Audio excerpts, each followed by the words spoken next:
Geração Solidária. Oferecimento, Unimed.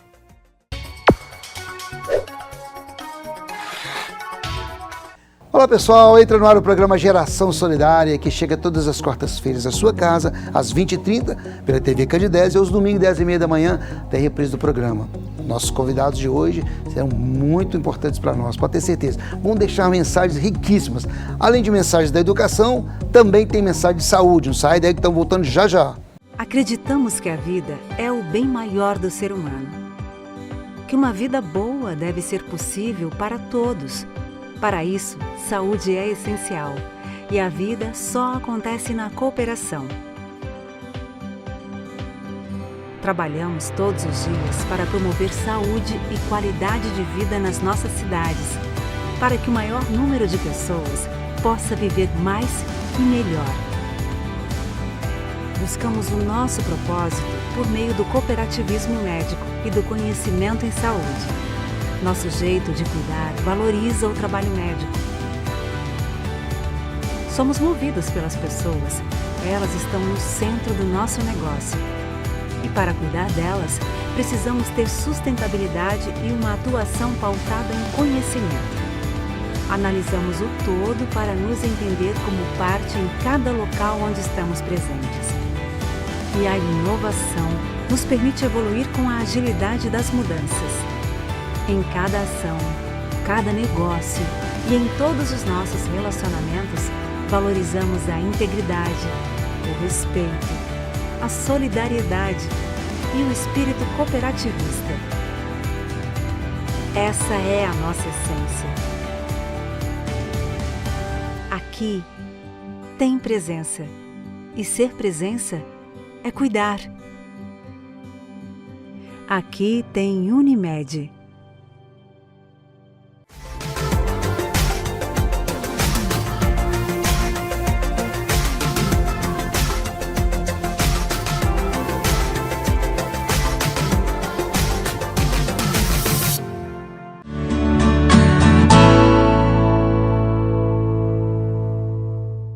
Olá, programa Geração Solidária, então tem o nosso convidado ilustre hoje.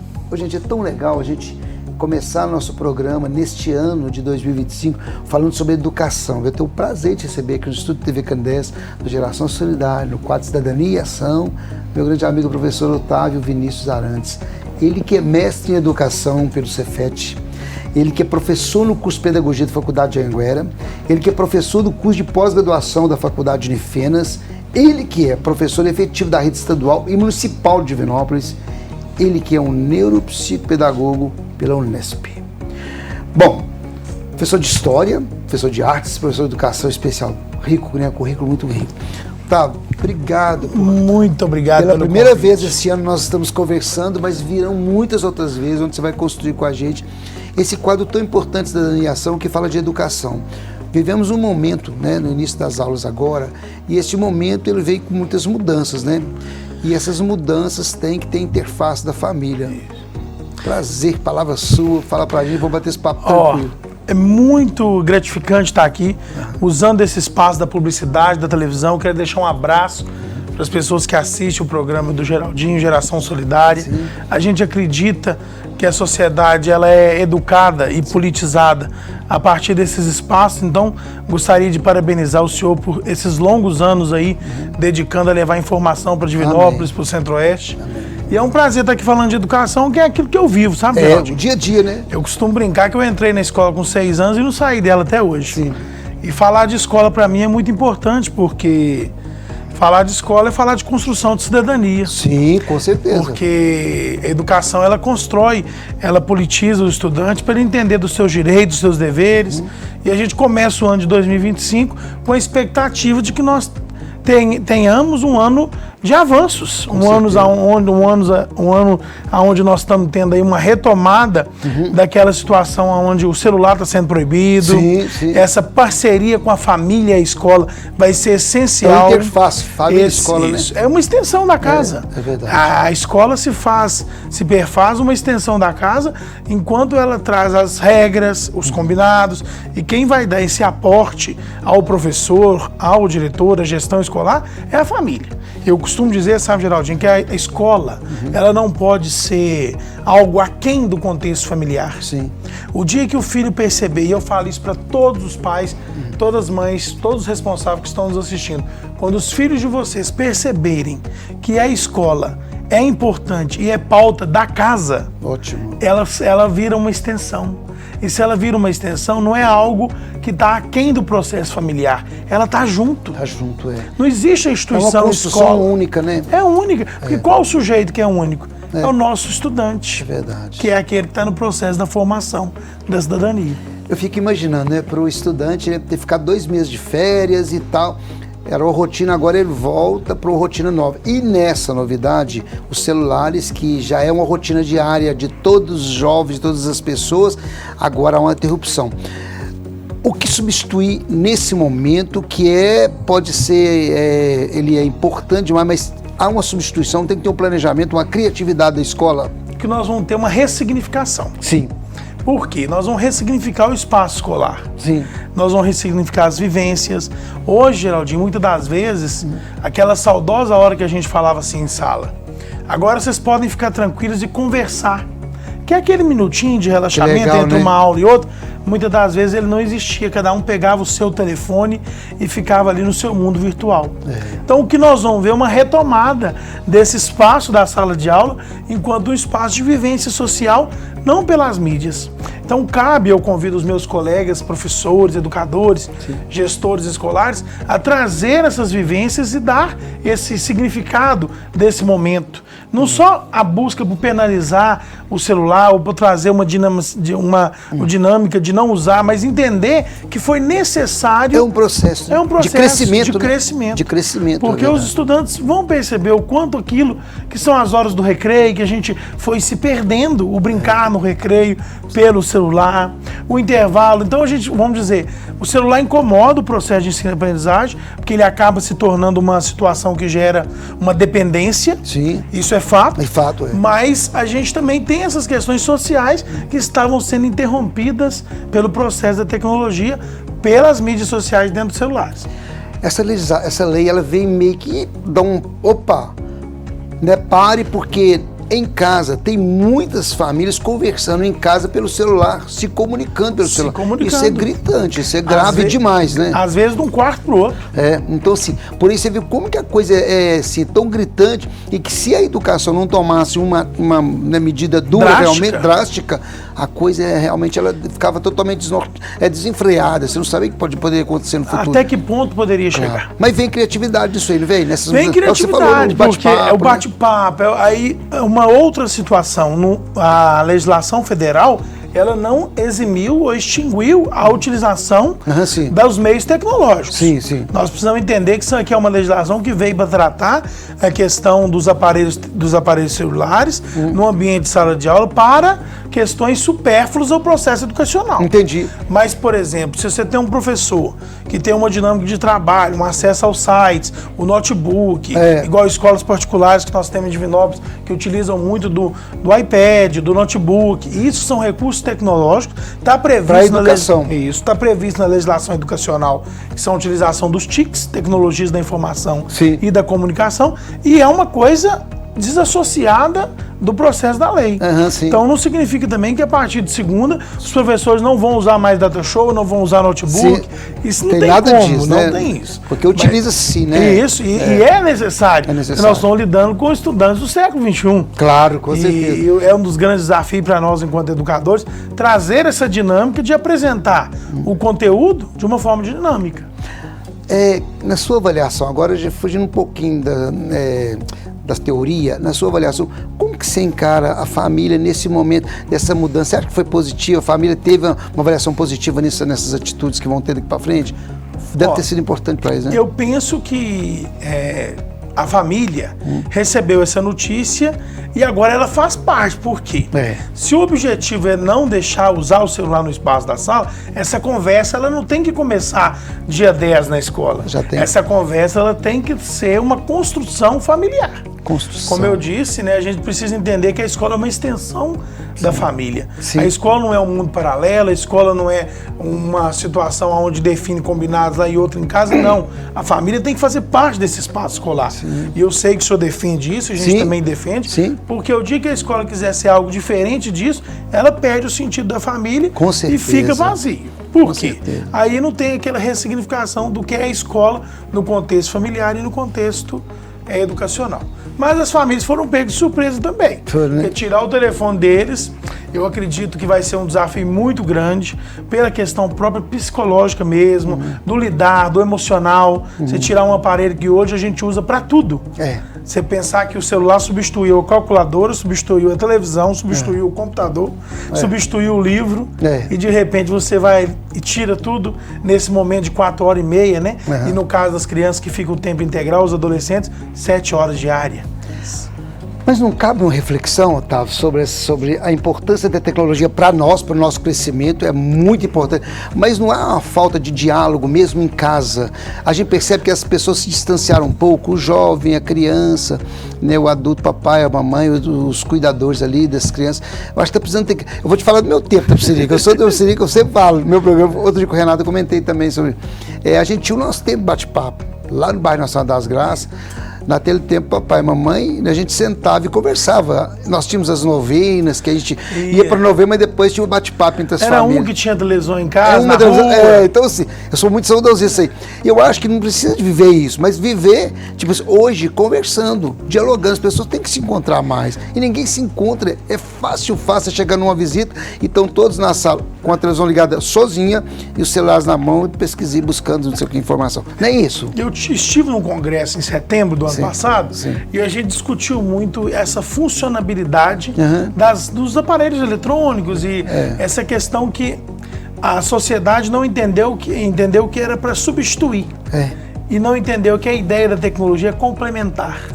Né? E hoje a gente vê vários casais sentados na mesa, um com o celular e o outro. As famílias, hoje o livro ficou de lado e na sala, às vezes, é o pai com o telefone, a mãe com o telefone e o filho com o telefone. E aí, Geraldinho, eu costumo usar muito o seguinte, a escola vem de novo ensinar e dizer o filho, demais isso aí. Porque o filho vai ficar esse tempo lá e quem sabe é esse filho que, através dessa legislação federal, que vai retomar essa cobrança. Oi, eu estou aqui. Né? Leitura de livros, né? Momentos em família, leitura de livro. E aí cabe também à escola fazer uma orientação com as famílias para que esse aparelho volte a ter um apoio secundário da tecnologia. E não tomar os espaços como ele tem feito ao longo dos anos aí. Como o senhor disse, muito válido, é louvável, mas nós precisamos entender até que ponto ele se tornou negativo. Informação, a gente precisa muito dela, mas que ela não substitui o contato. Né? O lidar, o afeto. Nós estamos aqui falando num programa que tem tudo a ver com saúde, saúde emocional. É verdade. Hoje as questões psicológicas têm afetado muito esse universo paralelo, essas mídias que cobram tanto um padrão social, um padrão de beleza. E às vezes esse distanciamento vai fazer nos enxergar naqueles pares que estão conosco no dia a dia, naquela conversa de corredor, na conversa de sala de aula, na troca de um professor pelo outro, enfim. E eu acredito que nós vamos ter, assim, muitos avanços e positivos. Que bom. Bom, gente, hoje é o primeiro programa que o professor Otávio está vindo com a gente bater papo. Professor Otávio, traga para a gente depois os próximos programas, experiências, entendeu? Você que é mestre em educação e que a gente tem um orgulho. Esse garoto vai estar comigo já nos programas, olha que bacana, de vez em quando vai estar aí batendo papo e esse quadro de educação, a gente vai pensar numa sociedade melhor, cada vez melhor, avançando mais, isso é uma mudança muito boa, positiva, onde o celular não vai ser excluído, mas ao contrário, vai ter um momento da educação de fato acontecendo na sala e na família, né? É isso mesmo, Geraldinho, eu fico muito feliz do seu programa estar abrindo esse espaço para a gente construir debates, falas interessantes. E eu convido os meus colegas, profissionais da educação, as famílias, a assistirem, estarem conosco. Nós vamos trazendo aí as novidades, utilização de tecnologias, metodologias que podem ser aplicadas na educação de Divinópolis e no Centro-Oeste. E assim, isso está sendo possível porque você está abrindo o seu programa e a gente fica muito grato. Um abraço para toda a população de Divinópolis e região aí.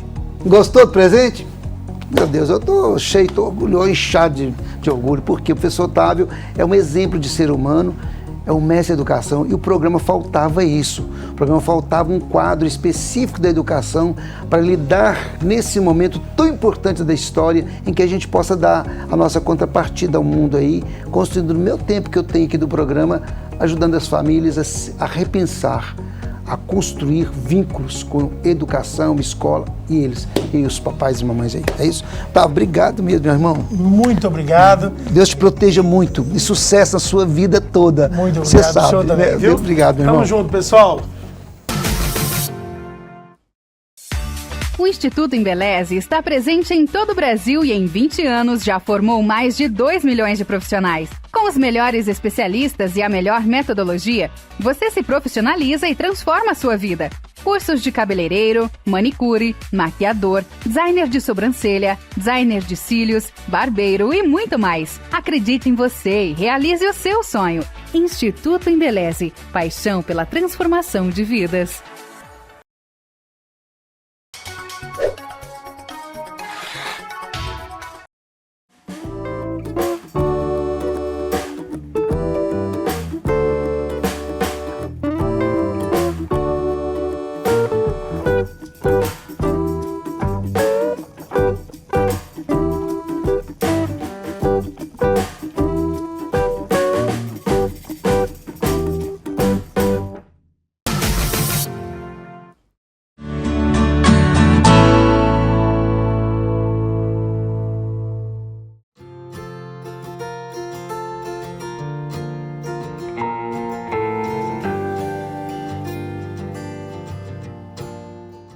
Olá pessoal, eu sou o Geraldinho, programa Geração Solidária. Mais uma vez, tenho o prazer de bater papo com a naturopata Ramon de Assis. Deus os abençoe, Deus nos dá tanta sabedoria, mas a gente tem que optar, usar dessa sabedoria para fazer as escolhas certas. E cuidar de seu corpo, esse santuário divino, é a sua função, porque Deus te concede a vida, mas cuidar da vida é você que vai fazer isso aí, meu irmão. E para isso a naturopatia está aí para te orientar, para que você possa seguir as orientações, buscar através da naturopatia as mudanças de vida e os hábitos novos deste ano 2025 que você vai adquirir. Valeu? Estou aqui no consultório, Ramon de Assis, batendo papo com ele, levando para você as mensagens de hoje. Ramon, brigadão por me receber aqui mais uma vez, tá? Obrigado também, Geraldinho. É uma honra estar com você aqui no nosso consultório, levando essas dicas maravilhosas para as pessoas. Qual é o nosso tema de hoje? Nós vamos falar de plantas medicinais. Muito legal. Né? Então, as plantas medicinais me agradam muito, né? Eu, desde sempre, tive a referência dentro da minha própria família, né? A minha mãe me tratava com os chazinhos, a minha avó era uma grande conhecedora das plantas medicinais, das raízes, né? Já falecida. E sempre foi inspiração. Então, desde menino, eu achava interessante porque, às vezes, minha mãe entrava até com um remédio químico para tratar de mim. Mas, às vezes, não precisava. Eu usava uma plantinha e resolvia. Eu falei, gente, se resolve se muita coisa pode ser resolvida com uma plantinha, primeiro que o custo, nesse caso de chá, é zero, praticamente, né? Se você tem em casa, por exemplo. E segundo, que é a natureza, cuidando da nossa natureza. Então, isso sempre me chamou atenção, Geraldinho. Tanto que muito cedo eu já me interessei em fazer cursos ligados a essa área, né? E não deu outra. Fui me profissionalizar, né? Fiz a minha faculdade em cima disso e a minha especialização em plantas medicinais. Na própria faculdade a gente já estuda aí as plantas medicinais através da disciplina de herbologia.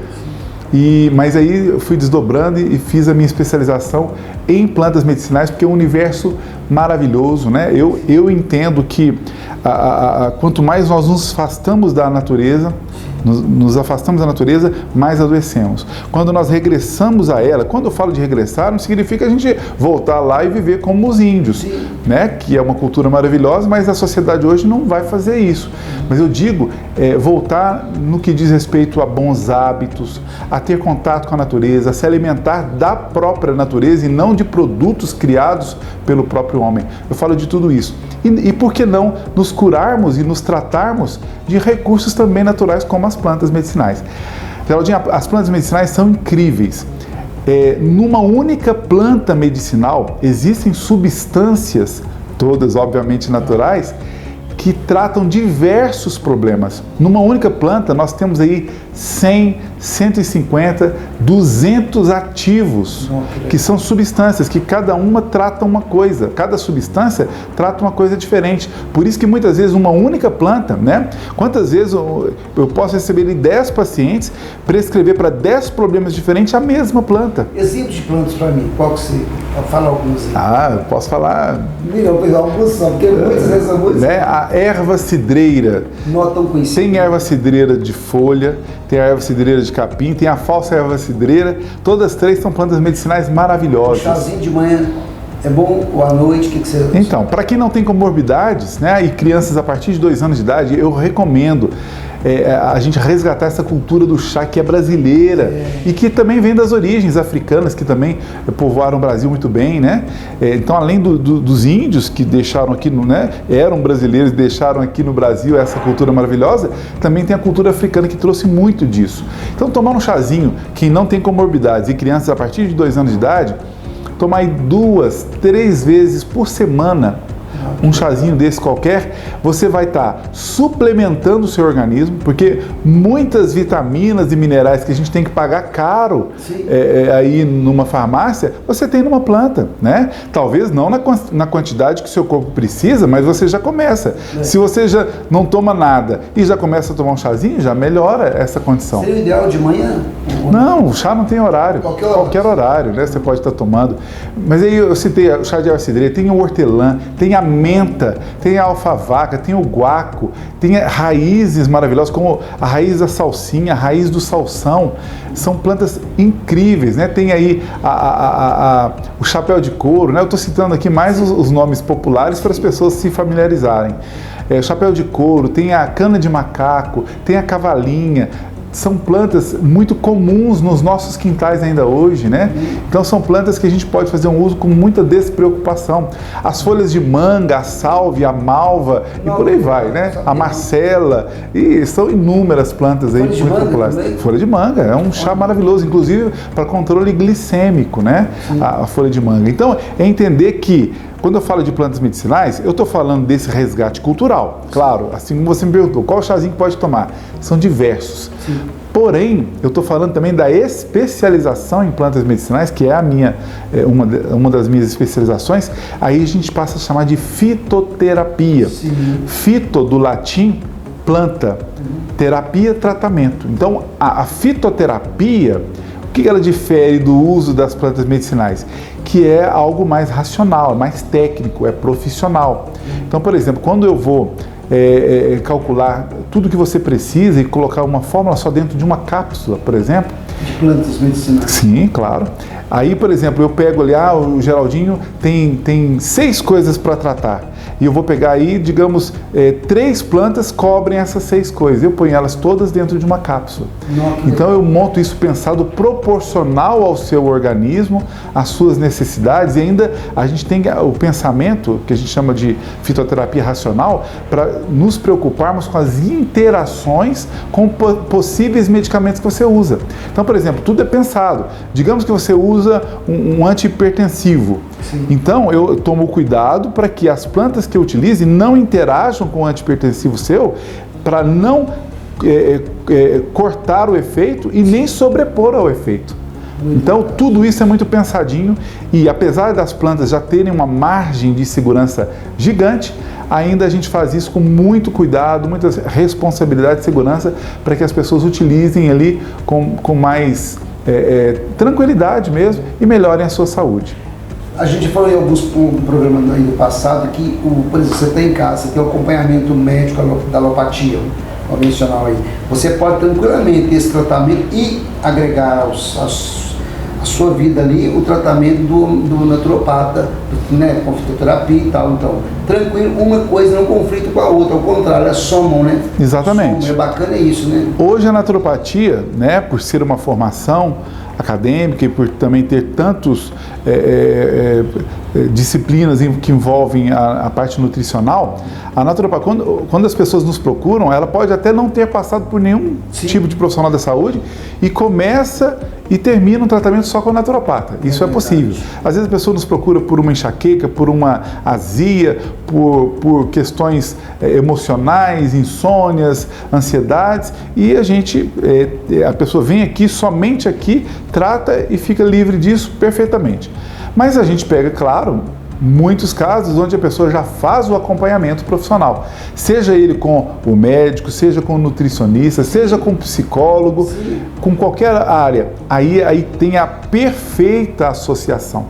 Porque, inclusive, muitas vezes eu vejo que o meu paciente precisa, por exemplo, de um psicólogo. Eu falo, olha, eu vou te passar o tratamento, mas procure também um psicólogo, procure um nutricionista, procure um médico, tem essa associação. Mas quando ele chega aqui já com acompanhamento, a gente tem esse cuidado. Quando ele já usa medicamentos, a gente tem esse cuidado das interações para que não conflite.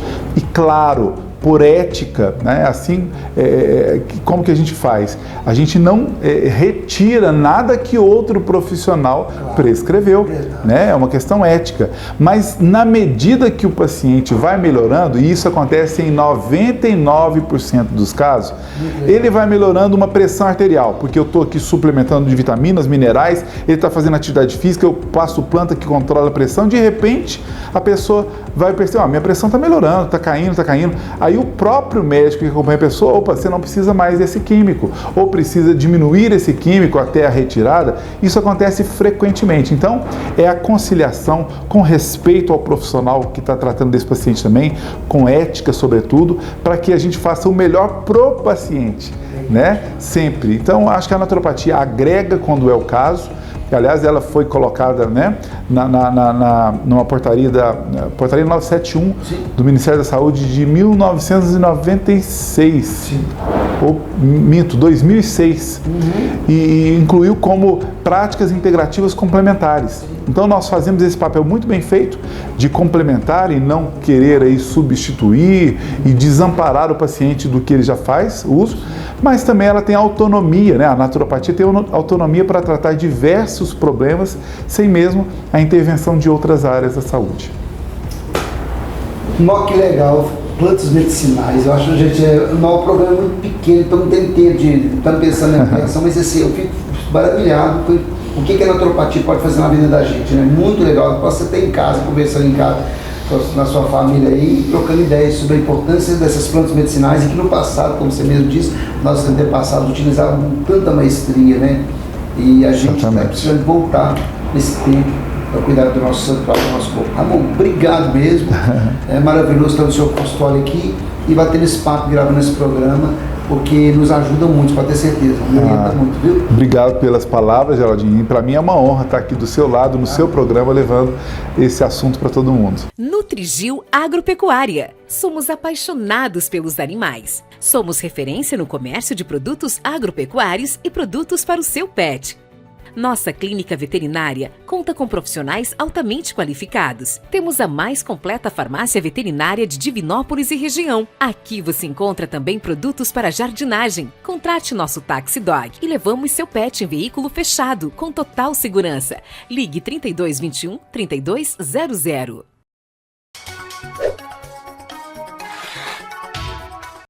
Que pena, o programa Geração Solidária chegou ao final. Espero que você tenha gostado. Compartilhe essa onda do bem que é o Geração Solidária. O que nós abordamos no programa hoje são matérias importantes, são riquíssimas para o nosso dia a dia, tá bom? Espero que tenha gostado. Divulga essa onda do bem que é o Geração Solidária. Um beijo no coração de vocês e aguardo vocês no próximo programa, se Deus quiser. Tchau, tchau.